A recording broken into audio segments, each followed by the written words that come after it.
ഇനി എറണാകുളത്തേക്കാണ്. അവിടെ കഴിഞ്ഞ കുറേ ദിവസങ്ങളായി ചില മനുഷ്യർ പ്രതിഷേധിച്ചുകൊണ്ടിരിക്കുകയാണ്. കാരണം അത്രയധികം പ്രശ്നങ്ങൾ എത്രയോ വർഷങ്ങളായി അവർ നേരിടുകയാണ്. താന്തോണി തുരുത്തുകാരുടെ കാര്യമാണ് പറയുന്നത്.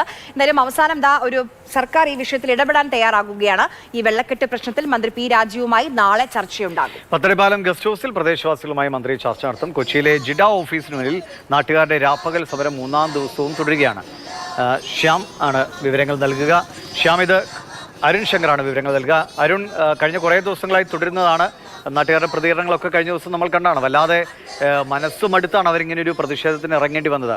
മന്ത്രിയുമായുള്ള ചർച്ചയിൽ അവർക്ക് പ്രതീക്ഷയുണ്ടോ? വേഗത്തിലൊരു പരിഹാരം, ഈ വാക്കുകൊണ്ടുള്ള ഉറപ്പല്ലാതെ പരിഹാരങ്ങൾ പ്രാവർത്തികമാകുമെന്ന പ്രതീക്ഷ അവർക്കുണ്ടോ?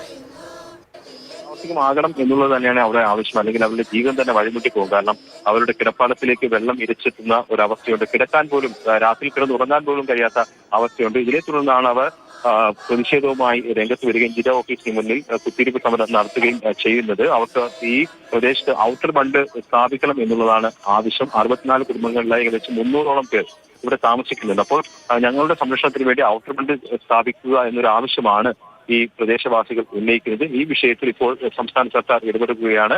മന്ത്രി പി രാജീവിന്റെ നേതൃത്വത്തിൽ ചർച്ച നടക്കും. പത്തടിപ്പാലം ഗസ്റ്റ് ഹൗസിലാണ് ഈ ചർച്ച നടക്കുന്നത്. ഈ ചർച്ചയിൽ അനുകൂലമായ ഒരു തീരുമാനം ഉണ്ടാകുമെന്ന് തന്നെയാണ് പ്രതീക്ഷ. പക്ഷേ അങ്ങനൊരു തീരുമാനം അല്ലെങ്കിൽ ധാരണ ഉണ്ടായില്ലെങ്കിൽ സമരം ശക്തിപ്പെടുത്തും എന്നും ഈ സമരത്തിന് നേതൃത്വം നൽകുന്നവർ പറയുന്നുണ്ട്. എത്രയോ വർഷങ്ങളായുള്ള കുറേ മനുഷ്യരുടെ ഏകദേശം 70ഓളം കുടുംബങ്ങൾ അവിടെ താമസിക്കുന്നുണ്ട്. ഹൈക്കോടതിക്കൊക്കെ വളരെ അടുത്താണ്, മറ്റേ മെറൈൻ ഡ്രൈവിന് വളരെ അടുത്താണ്, 1 കിലോമീറ്റർ പോലും ദൂരമില്ല. അവിടെയാണ്, ഈ നഗരമധ്യത്തിലാണ് ഈ മനുഷ്യർ ഇങ്ങനെ അവരുടെ ജീവിതം എത്രയോ കാലമായി വെള്ളം വിഴുങ്ങിക്കൊണ്ടിരിക്കുകയാണ്. പരിഹാരം ഉണ്ടാകുമെന്ന് പ്രതീക്ഷിക്കാം നമുക്ക്.